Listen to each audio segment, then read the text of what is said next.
হেই everyone, আসসালামু আলাইকুম। কেমন আছেন সবাই? আশা করি আপনারা সকলেই ভালো আছেন। এই মুহূর্তে আমি অবস্থান করছি জাতীয় প্রাণী সম্পদ ও পোল্ট্রি ব্যবস্থাপনা ইনস্টিটিউটের সামনে। তো আজকে আমি আপনাদের দেখাবো যে কিভাবে আপনারা বৈজ্ঞানিক পদ্ধতিতে ছাগল, ভেড়া এবং গরুর খামার করবেন।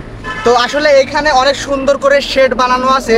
তো আপনারা যারা পার্মানেন্ট ভাবে ছাগল, ভেড়া ইত্যাদি পালন করতে চান, আপনারা চাইলে এরকম শেড তৈরি করতে পারেন। আসলে বৈজ্ঞানিক ভাবে যদি আপনারা পশু পাখি লালন পালন করেন, তো এই জায়গায় আসলে পরে আপনারা অনেক কিছুই দেখতে পারবেন, যেগুলো আসলে আপনারা বাড়িতে গৃহপালিত পশু পাখি পালন করলে আপনাদের অনেক উপকারে আসবে। তো এই রুমে আসলে একটা মেশিন আছে, যে মেশিন সম্পর্কে আসলে আমাদের অনেকেরই ধারণা নেই। আসলে এই মেশিনটা হচ্ছে কি, যে আমাদের খামারে যখন মুরগি বা গরু ছাগল খুব ভয়াবহভাবে কোনো রোগে সংক্রামিত হয়, যার আসলে কোনো প্রতিকার থাকে না, বা যদি ওইটাকে যদি আমরা মাটিতে পুঁতিয়ে রাখি, তাহলে মানে অন্যান্যভাবে ছড়ানোর সম্ভাবনা আছে।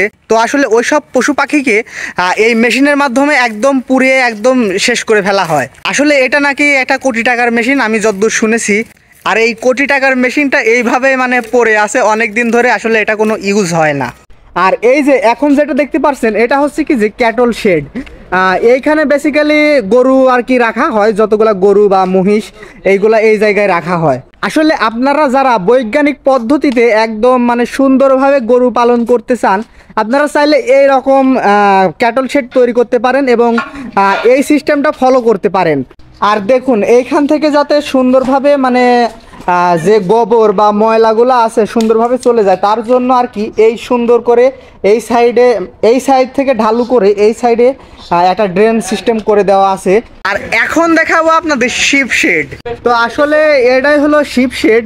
তো দেখতেই পাচ্ছেন আমার সামনে অনেকগুলো ভেড়া আছে, তারা প্রবেশ করতেছে। এই যে দেখতে পাচ্ছেন, এটা হলো শিপ শেড। আর এই যে দেখতে পাচ্ছেন যে উচ্ছিষ্ট যে গোবর বা যে ইয়েগুলা হয়, মলগুলা হয়, সেইগুলা এই যে এর মাধ্যমে নিচে চলে যায়। দেখুন, ভেড়া এবং ছাগলের যে শেডগুলো আছে, সবচেয়ে ইউনিক বিষয় হলো এর ড্রেনগুলা। যে ময়লাগুলা হবে সেই ময়লাগুলা নিচ দিয়ে পড়ে এই দিক দিয়ে যে ড্রেন সিস্টেম আছে, এই ড্রেনের ভিতর পড়বে। আর দেন এই ড্রেনে করে এই ময়লা বা গোবর যেটাই হোক ওইগুলা চলে যাবে। আর এই যে দেখতে পাচ্ছেন, এইটা হলো গট শেড, মানে এটা ছাগলেরটা। এখানে অলরেডি কিন্তু ছাগল থাকে, অনেকগুলো ছাগল রাখা হয়। আসলে এই ইনস্টিটিউটে অনেকগুলো ছাগল আছে, ওই ছাগলগুলা এইখানে রাখা হয়। আসলে দেখতেই পাচ্ছেন কত সুন্দর করে সিস্টেম করে রাখা সব কিছু। এটা আসলে আসল পদ্ধতি, একদম বৈজ্ঞানিক পদ্ধতিতে শেডগুলা করা। তো এখন আমি আছি ছাগলের শেডে। আর এখানে অলরেডি অনেকগুলা ছাগল রাখা আছে এই পাশে। আসলে ছাগল আর যে ভেড়ার শেডগুলো আছে সেইগুলো প্রায় দুইটা সেমই। তো এইখানে আপনারা একটা জিনিস লক্ষ্য করে দেখতে পারবেন, এই জায়গায় আছে হলো বাচ্চা প্লাস যে মা ছাগলগুলো আছে সেইগুলা। আর এইখানে যেগুলো আছে মানে এই সাইডে যেগুলো রাখা হয়, ওইগুলো হয়তো বা 2-1 দিন ভিতরে এই মানে বাচ্চা প্রসব করবে বা অসুস্থ হয়ে গেলে পরে এরকম বাচ্চা ছাগলদের এক পাশে রাখা হয়।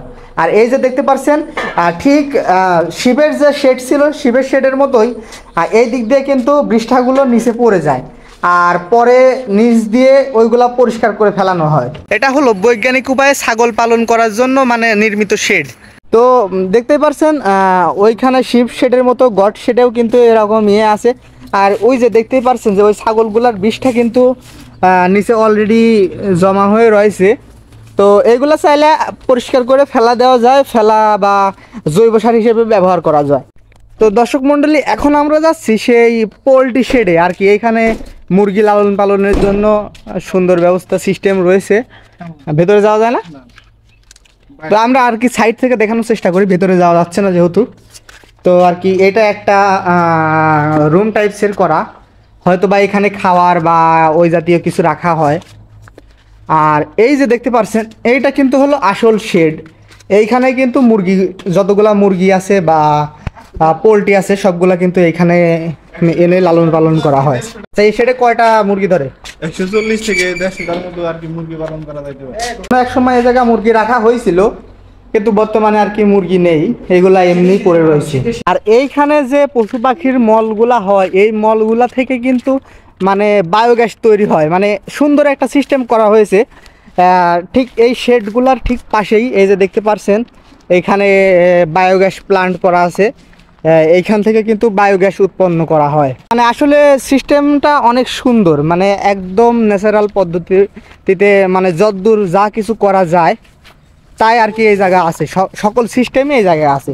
তো আসলে এই ছিল মানে শেডগুলা। তো আপনারা এর আগে এরকম বৈজ্ঞানিক পদ্ধতিতে এরকম ভিডিও দেখেছেন কি না, আর এরকম শেড দেখেছেন কি না, অবশ্যই কমেন্ট করে জানাবেন। আর দেখতেই পারছেন যে আসলে এই ইনস্টিটিউটটা কত সুন্দর।